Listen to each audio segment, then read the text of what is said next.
Karen Roby and Chris Matizdik here for ZDNet. And Chris, since we've all been living through this really odd, crazy time through this pandemic, lots of different ways that companies are coming out with services, technology that can help us when we're working from home. I don't know if it's to make things easier, more efficient, just confuse us more. I don't know. Yes, help us is such a good word because, of course, it's helping themselves to make more money in the guise of supposedly helping us. Now, I have a question for you, Karen. Did you ever used to commute? Have you ever had a job where you used to have to get on a bus or drive for 25, 30, 40 Yes. minutes an hour? 30 minutes was the longest I've ever had to commute. And what did you do during that commute? What did you think about? Honestly, I listened to a lot of podcasts. That I did like to do. Think about, I did spend a good amount of time thinking about what I had to do or what I had to think about once I got there. That is what I had to do a lot of time. That's depressing. And I know.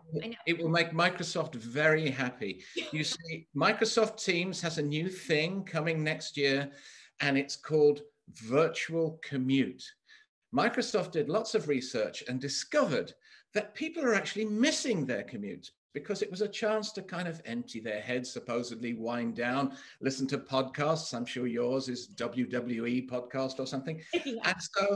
And so what they're doing is they're creating this thing which will be the official start of your working day according to Microsoft Teams.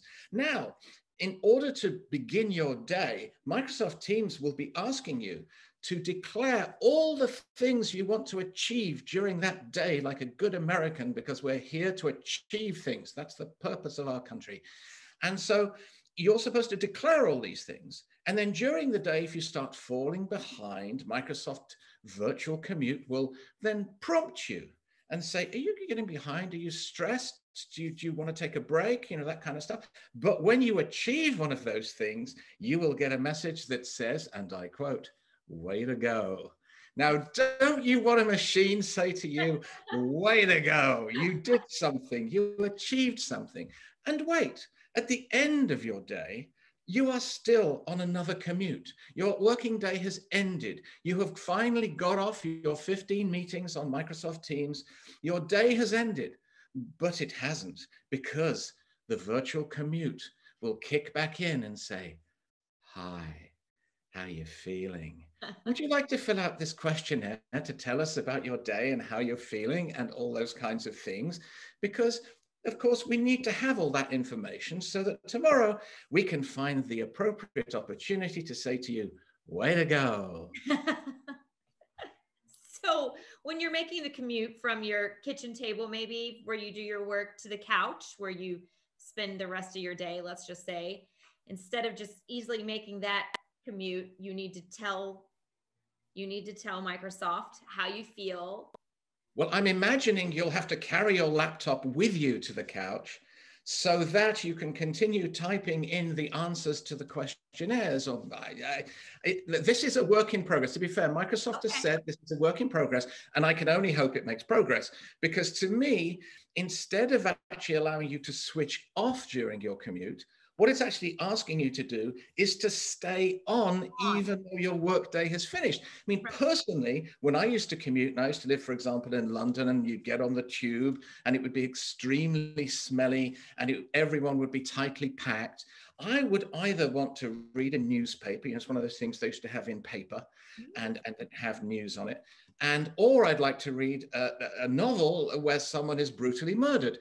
Now, I don't want to be thinking about what I'm about to do at work. I want to be able to ease into it and start thinking about it when maybe I cross the threshold of the office, or maybe when I've had my second coffee. Yes. This isn't easy. I mean, I can understand the thought process. Microsoft, of course, positions this as helping employees' mental health, because they want to be able to ease their minds, give them a better way to live through the screen-filled day. At the same time, some people might be wondering, where does all this data go? Does it go to the employer that has served you this Microsoft Teams service? So maybe they begin to learn slightly more of what's going on inside your head. And frankly, I do not want anyone to know what's going inside my head. I don't know about you. No, thank you. I mean, it seems to me, I don't know, a lot of people just like to zone out, or like you said, when you were, riding on commuting, if that meant, some people listen to music, that's their way to just kind of separate. And, I don't know, aren't we supposed to be trying to have less screen time now that the screens have invaded our home space because there's no separation anymore? I don't know. Chris, and it sounds like, and the crazy thing is too, you've also been writing about other things that are coming out, ways that are supposed to help us or to make things more efficient for us. I just don't know about all this. I'm always delighted to be helpful in bringing new things to help people, because that is my job as the ZD chaplain. Yes. So last week I discovered because they wrote to me, you get these PR releases and they love to understate. And so this one said, Zoom killer launches. And one has to focus on these three words. Zoom killer, someone who kills people on Zoom? No, wait. It says Zoom killer. It's going to destroy Zoom. Zoom's business is going to disappear.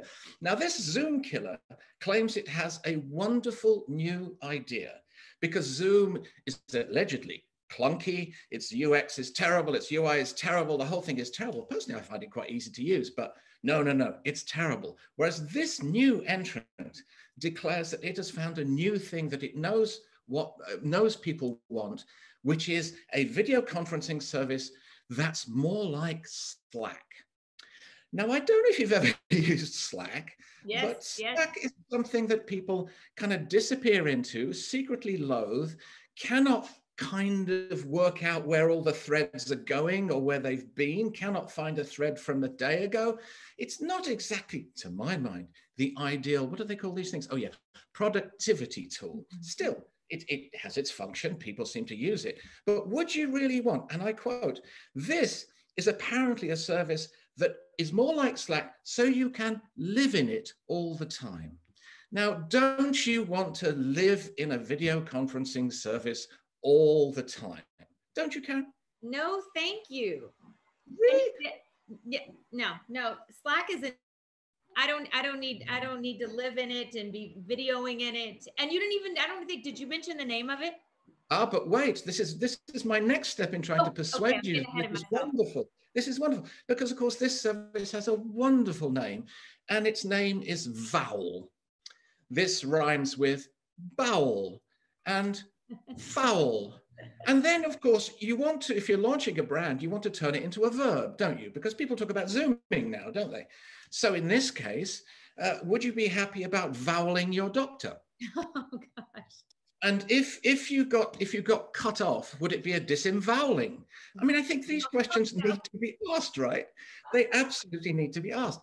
So the glory, allegedly, of this service also is that while you're on a meeting, it listens to everything and immediately gives you a transcript of everything everyone's saying. So that even if you're not in the meeting, you could look up the transcript afterwards and find the particular bit that's going to fascinate you. Instead of course, maybe asking another human being who was in the meeting what happened in the meeting, because who does that these days? Human contact. We don't really want that. And so, yes, so this is apparently the Zoom killer. It's going to kill Zoom because it's, I suspect, going to kill half the people on it, because they're going to be feeling it's more like Slack. And, you know, the mind goes slack when you're on Slack, and you just, you don't want to be there anymore. It's quite curious how these tech companies think they're automatically solving problems and, of course, killing other services, where in fact, this is at best, I mean, Teams and Zoom have added new things to their services all the time. It's not like Vowel is so different, and yet it insists that it is going to change your whole world and life, Karen. To see what was the feedback. What did you when you post these, of course a lot of people have their opinions, they love to share those with you, Chris, and some people get a little hostile in how they feel about it, or want to make sure their voices are heard. What are you gathering? Well, we all have our hostile side, don't we, Karen? I mean, I absolutely accept if readers get hostile occasionally. No, in this case, I have to say the majority of responses I've had are either that this service seems pretty similar to Teams and Zoom, so what's the big deal? Or incredible, uproarious, sonorous laughter at the name. And I mean, you can kind of understand that vowel. I get it. Yes. It's a pleasure to be voweling with you today. I like it, the disembowelment. Yes, and yes, that's not quite. You know, shortly another one will come out called consonant, I'm sure. I mean, everyone is, the whole thing with these services is they're trying to get volume. Microsoft announced this week it already had whatever it was, 115 million readers. 30 billion minutes have been spent on Microsoft Teams, apparently. That's a lot of minutes. So yes, they're all trying to get volume. And of course, everyone now is saying, well, our little video conferencing thing is slightly different, prettier, whatever. But of course, it takes companies and people to adopt those things and to make them the norm. What Zoom has done successfully and accidentally to some extent, it was there when we needed it. And the one thing it had, really simple to use. And even though it didn't have end-to-end encryption, it was really simple to use. And it's just like an iPhone. When a lot of normal people in times gone by picked up an iPhone, they could quickly work out how to use it. Same with Zoom. Teams is catching up and has done really quite well because it suddenly went, oh, well, we own Skype, Microsoft. Oh, we've done nothing with Skype. Oh, let's Teams. Okay. So it's sort of in a panic, it's rushed through relatively well. And then do you want to be a me too? A me Zoom? A vowel? I will vow you later. Is that how we're gonna say it? Yes, I'll vow you later. Let's do some voweling tonight. Oh, I'm telling you. You know, it'll be interesting to see a year from now, Chris, what else comes out of all of this at this time and all the new gadgets and ways to communicate to accommodate our situation. It'll be interesting to see what works, what sticks, what doesn't. And if we're all crazy at the end of this, I don't know. Who knows? It will be interesting. It will, won't it? We'll be voweling from our cars. You never know. All right. Well, I know you've got more on it. Of course, all the comments from readers, all that good stuff on ZDNet. And we hope you will all check it out there. Thanks for watching. And thank you, Chris. Pleasure.